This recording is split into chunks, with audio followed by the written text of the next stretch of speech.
Hey everybody, we're here for a new episode of Five for Talking. I'm here with Caps, the captain of the show. Today we're going to split the NHL and the Leafs talk all into one episode. We'll try to keep it short. We're getting ready for the playoffs.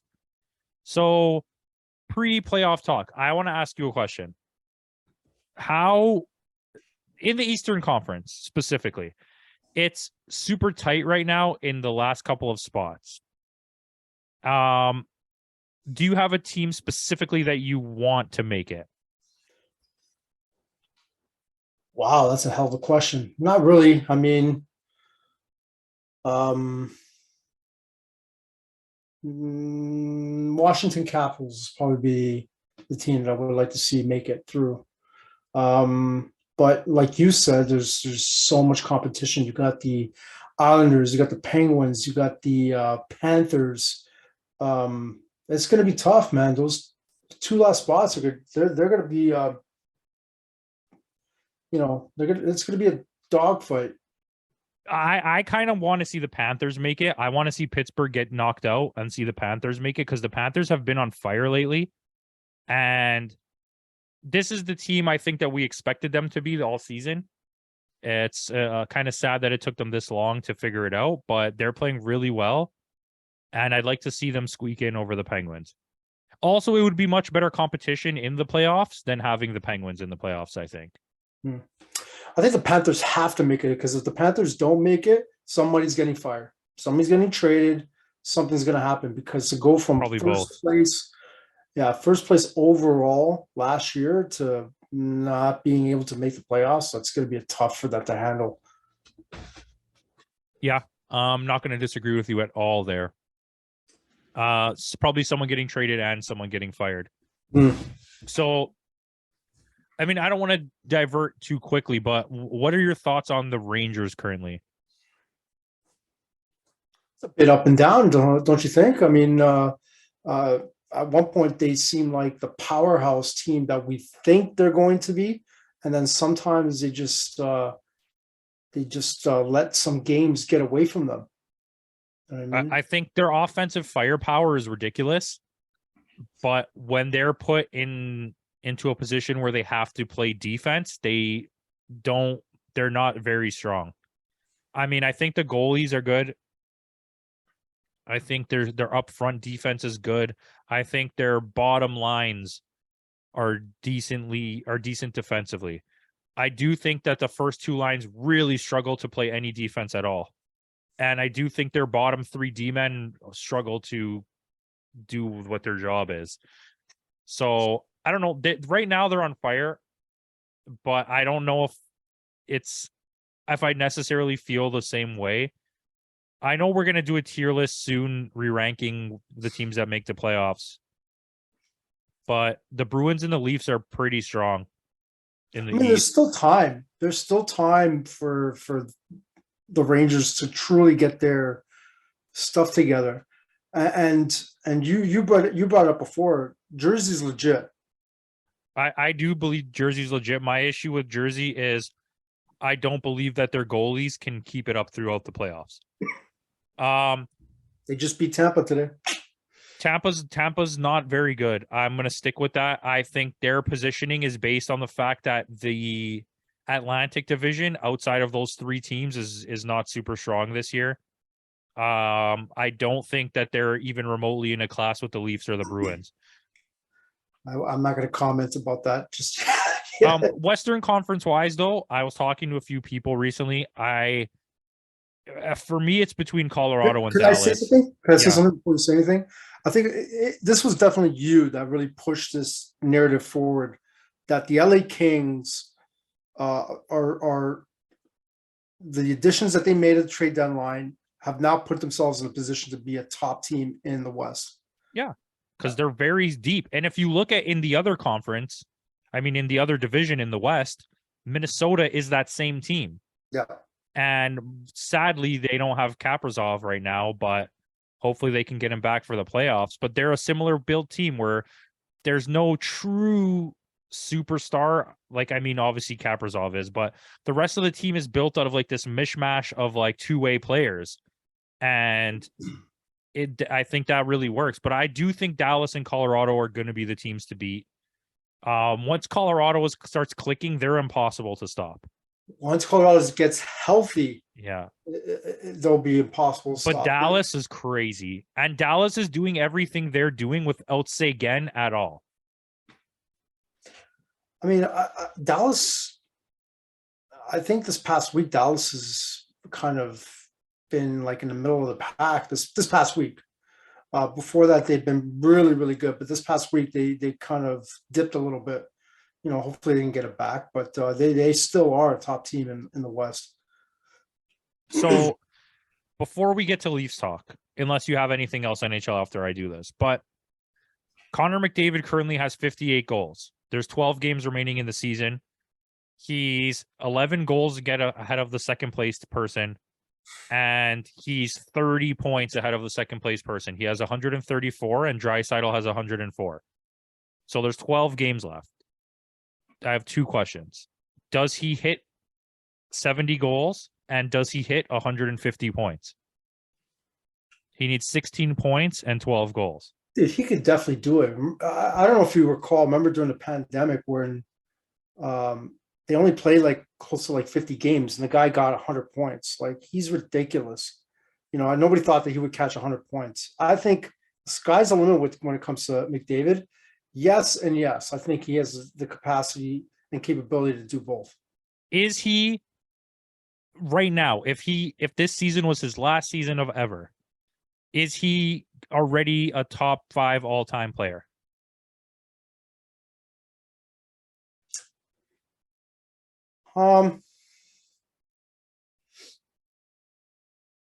That's tough.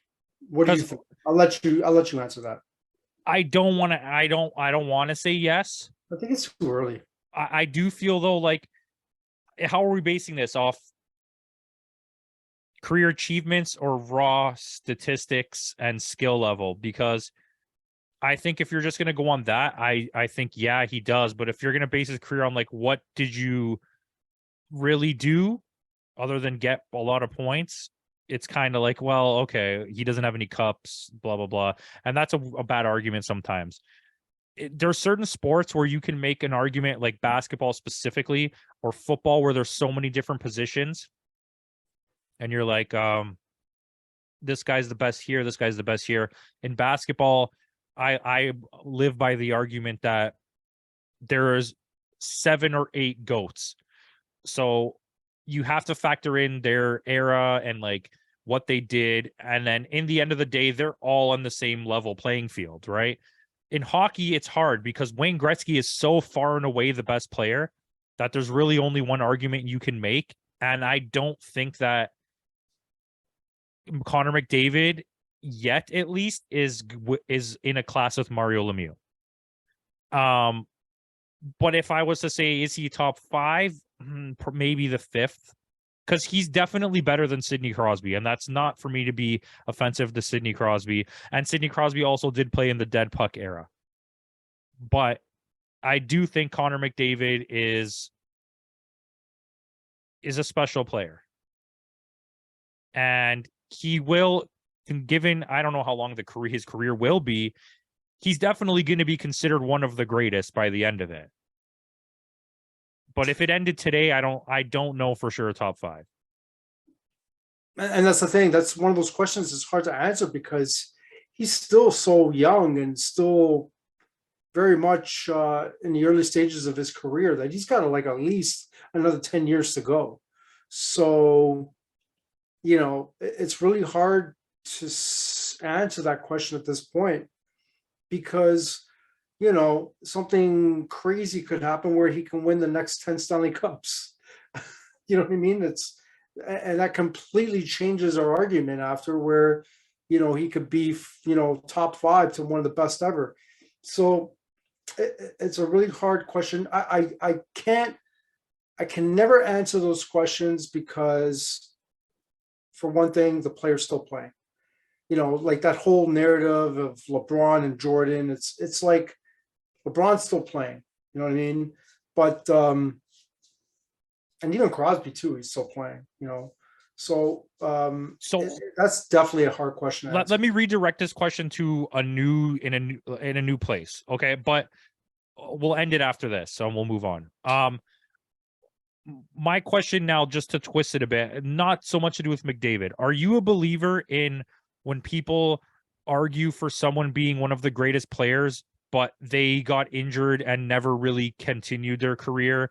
I guess a good argument in hockey is maybe Mike Bossy, even though he already is considered one of the greats. But like, are you someone that's willing to be like, well, this guy would have been in this class, so I will consider him one of the greatest? Or are you like, I want to see how the whole career played out and know for sure? That's pretty much it. I have to see the whole career play out, and then make my argument. So like, if someone had the talent of a Gretzky but only played 2 seasons in the NHL, but you knew that talent was there, you would be willing to be like, well, he belongs in this argument type of thing? Pretty much. Okay, I mean, that's fair. I was just asking, right? It's a great question. 10 years, if we're still doing this thing, ask me again. Well, it's already been about 6 years, so okay, let's move on to the Leafs. Let's get some Leafs talk going. Well, how do you feel how they've been playing as of late? Because I've been sorry. They'll come out and be absolutely explosive in one game and then lose to the worst team in the league the next night. I think they're still trying to figure things out. Everybody's talking about this whole 11-7 thing, and I think Keefe is in a position where I think they know that they're going to make the playoffs, and they made those acquisitions in the trade deadline where now they have like about 8 or 9 defensemen that Keefe is going to have to make a final decision on which 6 players he's going to go into the playoffs with. So he's experimenting at this point. And because he's experimenting, you're probably not going to get the Leafs of November in March, because at this point they're still trying to get used to each other. You're seeing McCabe, he's playing with a different defensive partner almost every other night. Last night Giordano didn't play. Thank God. Guy needs a day of rest. Absolutely. Yeah, Justin Hall, and I'm going to make the argument Justin Hall is okay. He doesn't suck. He's okay. There's a purpose for him to be there. He's a great. So you disagree with the Bargo argument? And what was Bargo's argument? Just that he's the worst human being player ever in the history. I disagree with that. I disagree with that. I mean, come on. Like, he's very valuable on the penalty kill. He does make mistakes, but he does make some good plays as well. However, because of the fact that he does make mistakes every so often, that is the reason why I am not comfortable going into playoffs with Justin Hall. Okay? Because, you're going into the playoffs. You cannot afford mistakes. All right? So, this whole narrative of, bench Justin Hall, no, come on, man. Like, well, how about this? That's a purpose. So you're saying you're not comfortable with Justin Hall going to the playoff because he makes mistakes. You also mentioned that there's 9 defensemen. We only need 6. How willing are you to not have Morgan Riley as being one of those 6? Yeah, I mean, because you want him. Can I tell you something? He has not gotten any better. No, the last 2 games he's okay. The last 2 games, yeah, he's okay. That's the thing. The last 2 games he's been playing okay, and if he can build on that, because we have about 12 games to go, if he can build on that, I'm okay with him being there. All right. But like I said, 11-7, they already solidified their forwards. So they're going to use that opportunity now that O'Reilly's out to play the defensemen that they need to play in order to figure out which defenseman they're going to go into the playoffs with. I think that's why Keith is doing what he's doing. And I know it pisses a lot of people off, but get over it. I mean, they're going to go into the playoffs. They need to figure stuff out now. Last night they played a 12-6 format. The night before they had 11-7. They're going to figure it out. they're going to go back to what they're supposed to be doing, and then we'll see what happens. But when I'm looking at the defensive pairings, they're going to have to figure out Gustafsson, Shen, and Hall. I'm more comfortable with Shen going in there. But if they're going to be going into more of an offensive defenseman type role, then you're probably going to have to look at Gustafsson. All right. I want to ask a question. Last question about the defense. So you've clearly watched more Leafs in the last little bit than I have, or at least paid attention more when watching. McCabe, Shen, or Gustafsson? Are you asking me what the pairings should be? No. If you only could play one of those three. McCabe. Easily? Easily. Who's second? Shen. Really? Yeah. I thought Gustafsson's been pretty good. But he has been. But Shen was pretty, actually, he surprised me. You're absolutely right. Gustafsson has been playing good. But to me, Campos, the one thing that Shen has over Gustafsson is that physicality. Okay. And going into the playoffs against Tampa Bay, you're going to need it. And also, I'll agree with you for one thing. The physicality, he also knows how Tampa Bay's game plan works. And I think he's also an expendable player in the sense that you can let him go out there and absolutely crunch people. And if he gets hurt, you have someone to replace him. Do you know what I mean? Exactly.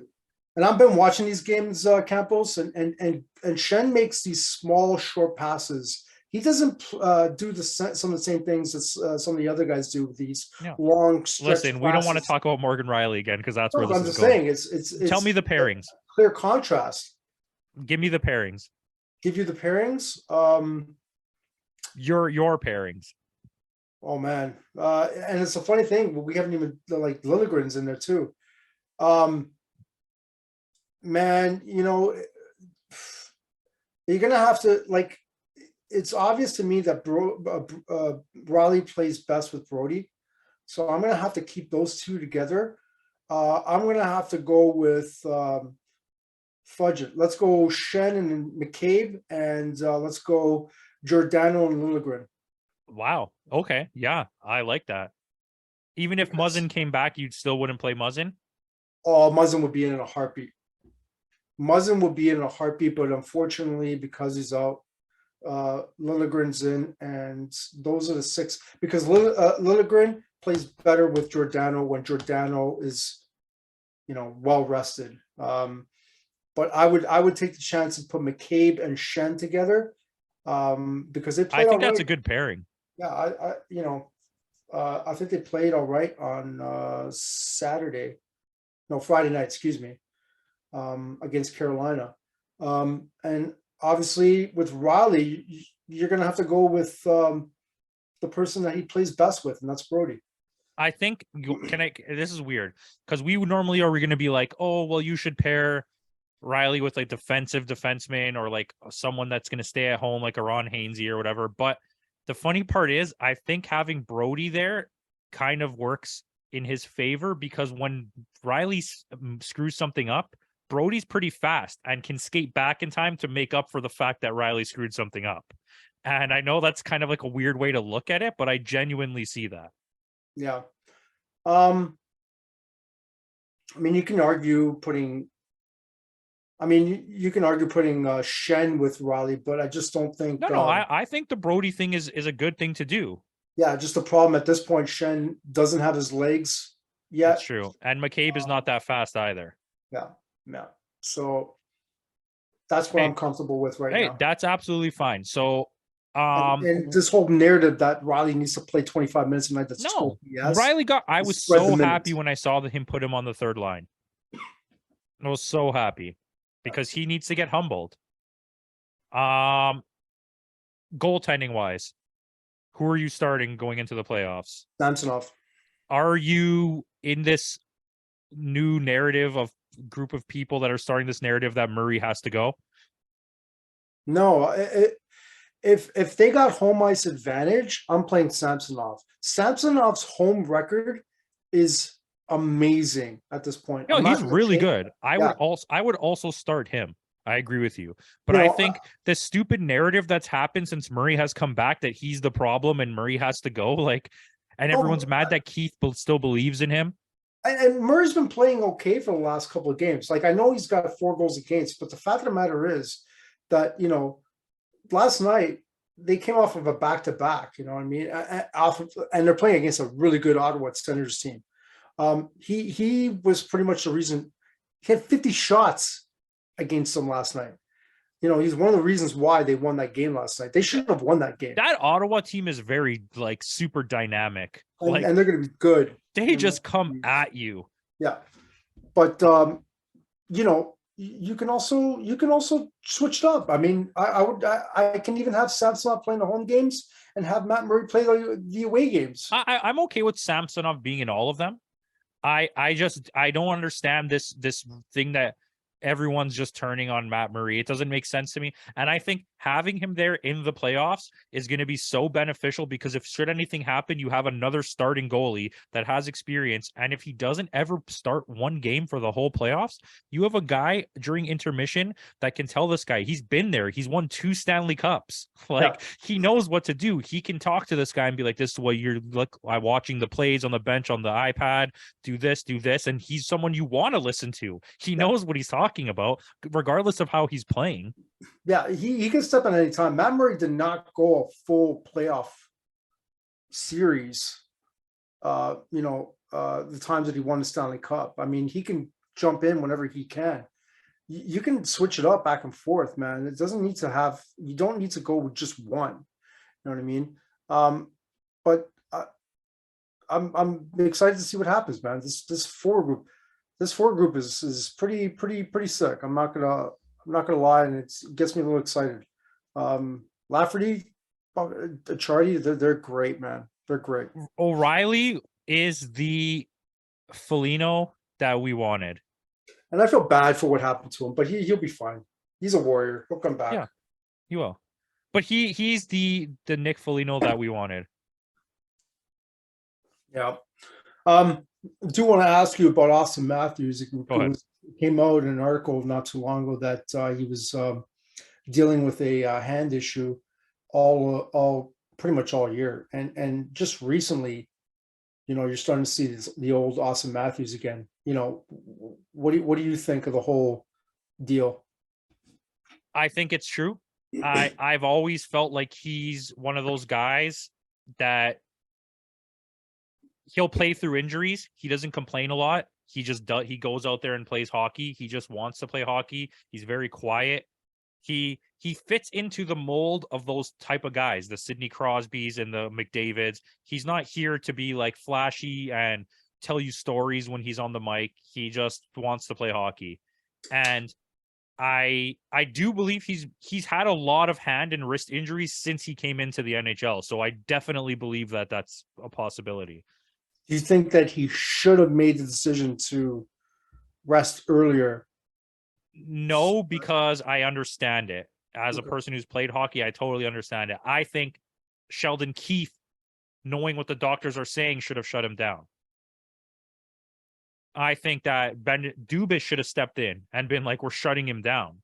I don't think Matthews made a bad decision because he gets paid millions of dollars to be the star of this team, and he just wants to do that.